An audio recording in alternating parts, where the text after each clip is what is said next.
Ladies and gentlemen, welcome to a very exciting and interesting Brandon Hodge Q&A video.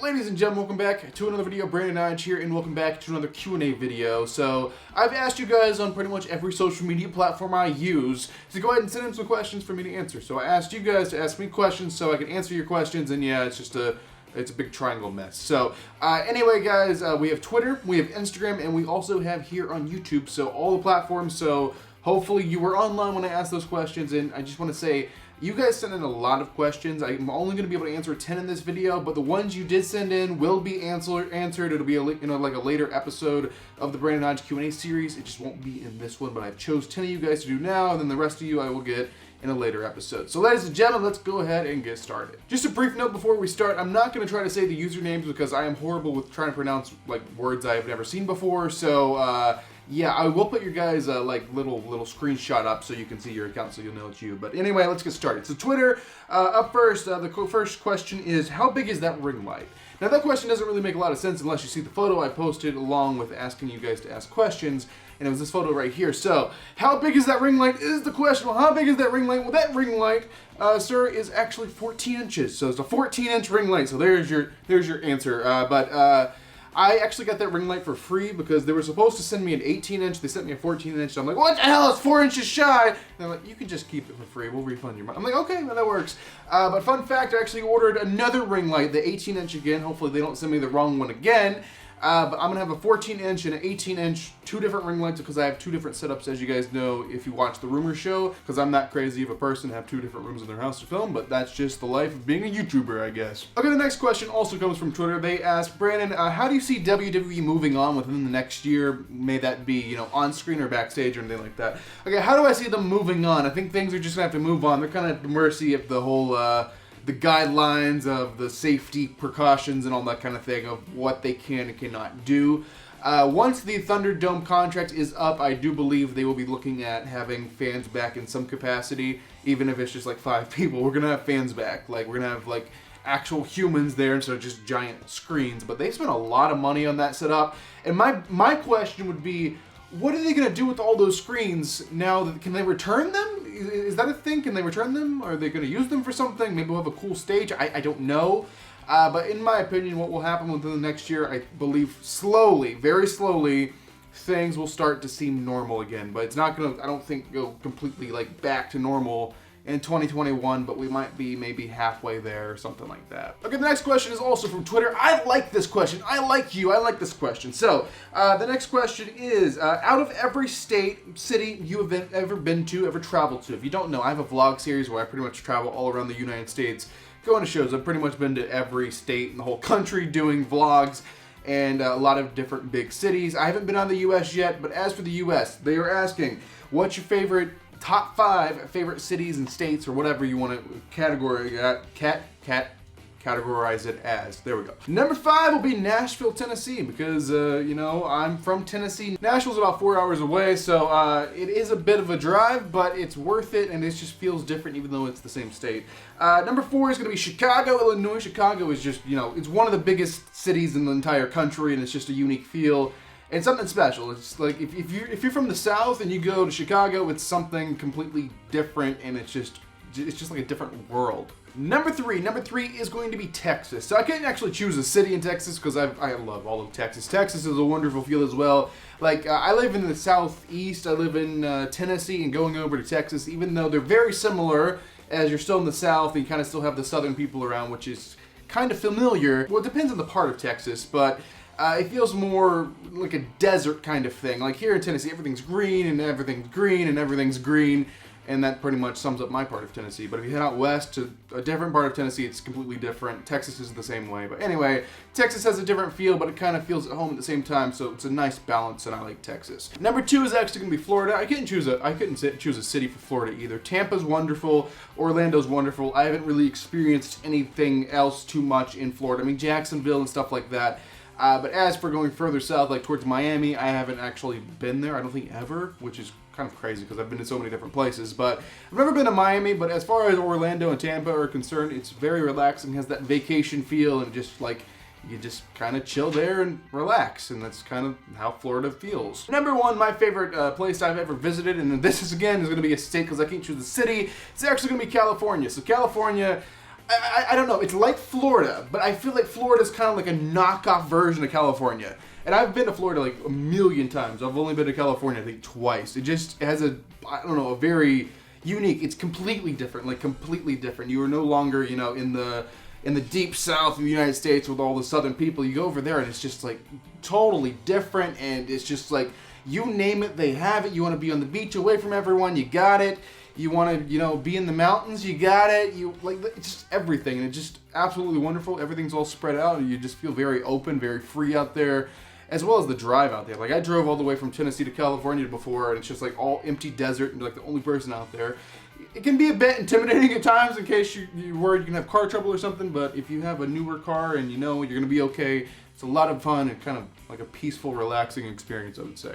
Okay, ladies and gentlemen, now we're going to move things over to Instagram. I'm sorry, that question took a bit to answer. Hopefully that was entertaining, kind of explaining my experiences. But anyway, the question is, Brandon, what is one pay-per-view you've never been to? And one I would like to go to, and I've never actually been to, is actually SummerSlam. It's one of the big four pay-per-views. I've been to the other three of the big four. I've never been to SummerSlam. So SummerSlam's definitely something I'm gonna have to like try once we're allowed to go back to shows. The next question is also from Instagram. Brandon, what was the first wrestler you ever saw like on TV when you like first tuned into wrestling? Well, my first wrestler I ever saw was actually Randy Orton. I had a pretty late start to wrestling. Family kind of pushed me away from wrestling. Like, that's not for you. And then I'm like, yeah, it is for me. So that's kind of how that happened. But yeah, it was Randy Orton. I believe it was like in 2010, 2009, 2010, something like that. He was punting someone in the skull, and yeah, it was Randy Orton. The next question is also from Instagram. I don't like this question. No, I'm kidding. I love you all who support me. But the question is, Brandon, how much money have you pretty much gave to the WWE?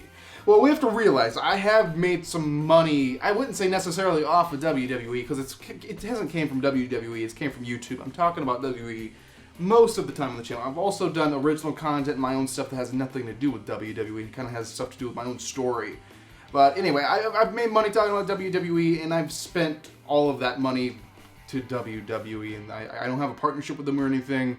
It's just a mess. So anyway, I would like to say the amount of money I've spent on WWE, you know, you look around the room and kind of add it up, but you have to realize we have trip expenses. It costs money to go to shows, it costs money for hotels and all this other stuff.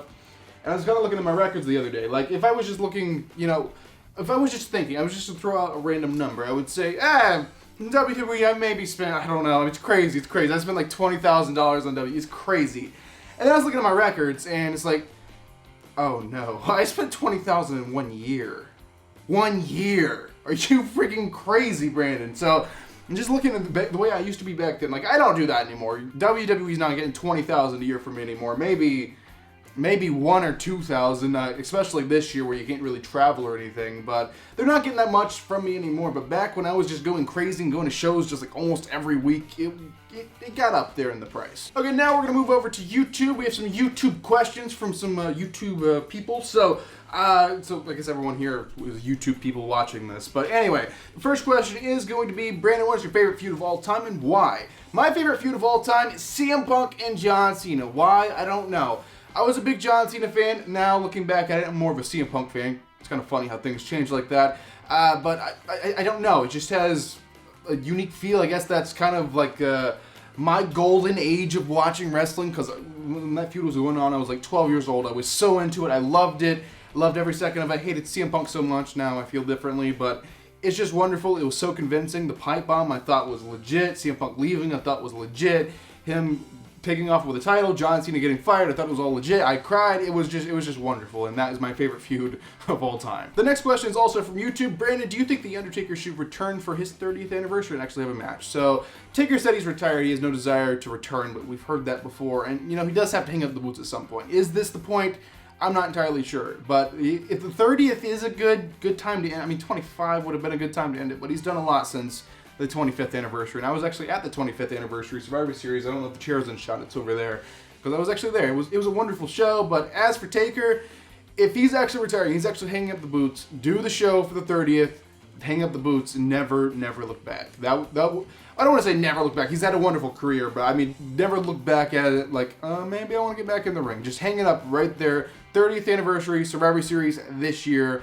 Just hopefully there's a crowd. Because if there's not a crowd, maybe I'll go back on my advice to Taker. Like, he gives a crap what I think. Next question is also from YouTube. Brandon, if WrestleMania next year is allowing fans, but it's only 25% to maybe 50% capacity, would you still go? Yes, I would 100% go. Yes, they're going to take all the safety precautions, so I feel safe going. I'm going to be wearing a mask the whole time. I'm probably going to have hand sanitizer in my pocket the whole time. I'm probably going to put it on every 5 minutes. I'm probably going to drink it. No, I'm not. Don't drink it, but yeah. I feel safe doing that. Just hopefully I can get a ticket. I know inflation on tickets for a show where they're not even selling the full amount of tickets that they could are going to be ridiculous. So if I could get a ticket for it, then yeah, I would definitely go. Alright, ladies and gentlemen, and this is the saddest part of the video. We got to end it at some point. All things have to end so I can rest and we can do it again in the next video. So, Brandon, what are your 3 favorite replica belts you own? Okay, let's turn around and look at my replica belts. So these are the ones I have. I believe they're all should be in shot. No, they're not. Okay, we have United States over here that's not in shot. A Winged Eagle over here that's not in shot, and also a World Heavyweight, the big gold belt that's not in shot. So there's 3 not in shot. Favorite replicas I own. Okay, number 1's going to the Winged Eagle over there. Number 2 is going to be going to, I'm going to have to choose Intercontinental. Number 3 is going to be the big gold, big WWE logo kind of thing. But I don't know, the Intercontinental is just like it's a very attractive belt. When it's in your hand, it's a heavy, it feels real, it feels wonderful. It has the black on the back, white on the front. It's just the contrast is just wonderful, and I love the design, and it's just a classic, and I absolutely love it. But these are the replicas I have right now. Maybe we're going to be getting one here in a few weeks, and I will be doing another unboxing, and maybe that will take the spot for number 1. Who knows? But guys, thanks for watching this Q&A. I appreciate it. If you're new to the channel, go ahead and make sure to subscribe. That is absolutely free. Turn on the little bell, push the little whatever the hell it's called, and be notified when I upload another brand new video. But thanks for watching, guys. I am Brandon Hodge, and I will see you guys in the next video.